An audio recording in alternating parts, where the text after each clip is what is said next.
Hello guys, তোমরা সবাই কেমন আছো? আশা করি খুব ভালো আছো। তো গাইস দেখো, আমি মন্দিরে আসলাম। আমার দিদি পুজোতে আসছে। তো আমার দিদি মানে মানতি করেছিল, তো ওর জন্য আসছে।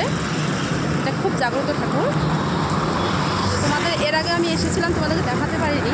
তো আজকে তোমাদেরকে দেখাবো পুরো, মানে পুরো মন্দিরটাই ঘুরে ঘুরে দেখাবো। আমার দিদি, আমি, আমার বোন, আমরা এসেছি।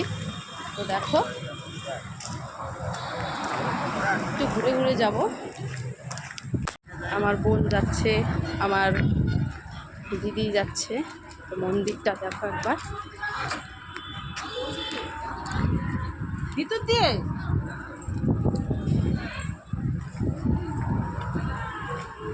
তো কত লোক আসছে পুজো দিতে।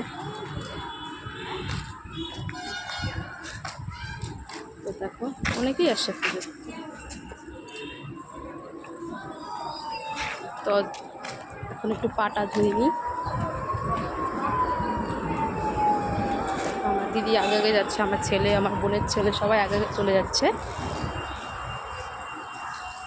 দেখো এখানটায় কি সুন্দর ফুল গাছ।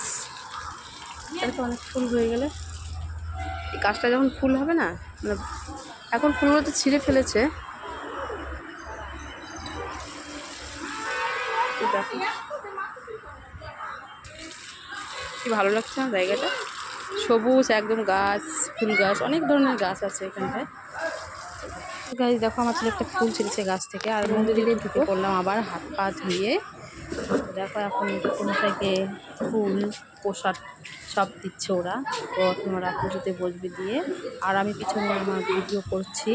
তো আমার ভিডিও করার একটাই কারণ, তোমাদের দেখানোর জন্য। এর আগে তোমাদের দেখাতে পারিনি, তার জন্য তোমাদের দেখাচ্ছি। তোমাদেরকে দেখিয়ে তারপর আমি মানে প্রণাম আগেই করেছি, তোমাদের দেখানো হয়নি। তো তারপরেই আমি ভিডিও করছি। তো তোমাদের দেখিয়ে তারপরে আমি আবার বসবো মন্দিরে প্রণাম করবো ঠাকুরকে আবার। তো দেখো, তো ঠাকুর দিদি প্রণাম করছে। তারপর তোমাদের দেখাবো মানে ঠাকুরের সামনেটা দেখো, ফুল দিয়ে এত সুন্দর করে সাজিয়ে রেখেছে। আর এতটা সুন্দর লাগছে ঠাকুরটাকে, দেখো মানে খুব ভালো লাগে দেখতে। গাইস, ধূপকাঠি মোম নিতে ভুলে গেছিলো, তাই ওটাই নিতে আসলাম।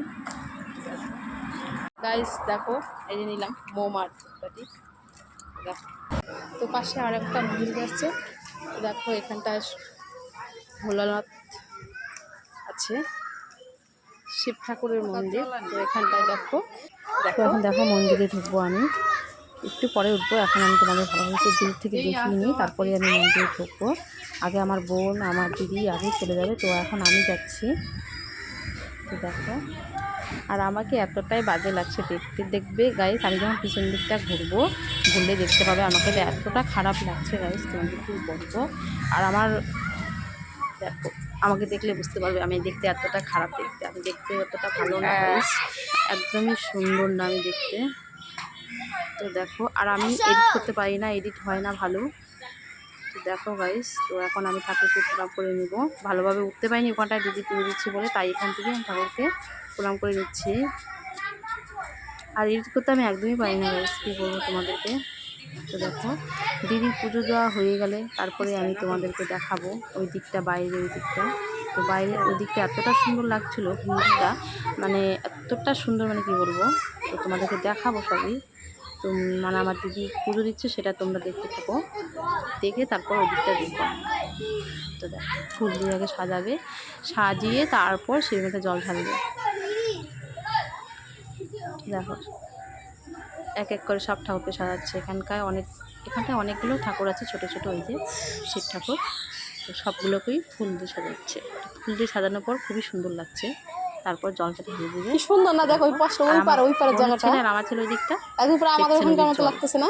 ওই পারটা হয়ে গেল ফাইনালি, মানে ওইটা কোন জায়গায় এত সুন্দর, মানে পুরো গ্রাম গ্রাম টাইপের লাগছে। জলটা ঢেলে দিবে। তো জল ঢালা হয়ে গেলে তারপর আমার বোনকে বলবে জল ঢেলে দে। তো বোন বলবে না আমি ঢালবো না, তুই ঢেলে দে। না আমি ঢালবো। তো এখন বলবে গাইস, তো দেখো বলছে। তো বোন তো ঢালবে না, আর বোনের ছেলেও ঢালবে না, ওকেও বলবে। তো আমার দিদিই ঢালবে জলটা। তো পুজোটা প্রায় হয়ে গেছে। তো দেখো, ও তো জলটা জলটা ঢালছে। তো আমার একটু কথা বলার একটু মানে আমার আটকে যাচ্ছে, মাঝে মাঝে একদমই খারাপ চলে যাচ্ছে, তোমরা ম্যানেজ করে নিও। তো গাইস দেখো আমার বোন ওদিকটা ছবি তুলছে, তা আর এই জায়গাটা এতটা সুন্দর লাগছে গাইস, কি বলবো, এত সুন্দর মানে কি বলবো, জায়গাটা জল এত ভালো লাগছে, এতটা ভালো লাগছে। আর আকাশটা একদম মেঘলা মেঘলা ছিল, এত ভালো সুন্দর লাগছে। মানে বৃষ্টি হয়েছে সকালে, আমার খুবই ভালো লাগছে, এতটা মানে ভালো লাগছে, তাই তোমাদেরকে ভাবলাম একটু এত শেয়ার ভালো করি। লাগছে মানে তোমাদের জুম করে দেখাচ্ছি একটু। এতটা সুন্দর, মানে এত সুন্দর, মানে কি বলবো, নদীর জল হয়েছে, ওই পাশটা মানে বস্তি আছে, মানে কি বলবো তোমাদেরকে বলার বাইরেই, এতটা ভালো লাগছে জায়গাটা। আর নদীর জল হয়েছিল সকালে, এখন হয়তো কমেছে। তো একটা লোক ওখানে মাছ ধরছে জাল দিয়ে, তো দেখো। আর ভিউটা এতটা ভালো লাগছে, বারবার বলছি তোমরা সামনে থেকে দেখতে পেলে। গাইস ফাইনালি টোটোটা হয়ে গেল, ওই যে মন্দিরটা, এখন আমরা বেরিয়ে পড়লাম, চলে যাব টোটোতে বসবো এখন। ঠিক করলাম, আমি তো ঠিক করিনি, দিদি ঠিক করলো। তো দেখো আমার বোন, এটা আমার তো এখন যাচ্ছি বাড়ির দিকে, আমরা টোটোতে ছেড়ে দিল।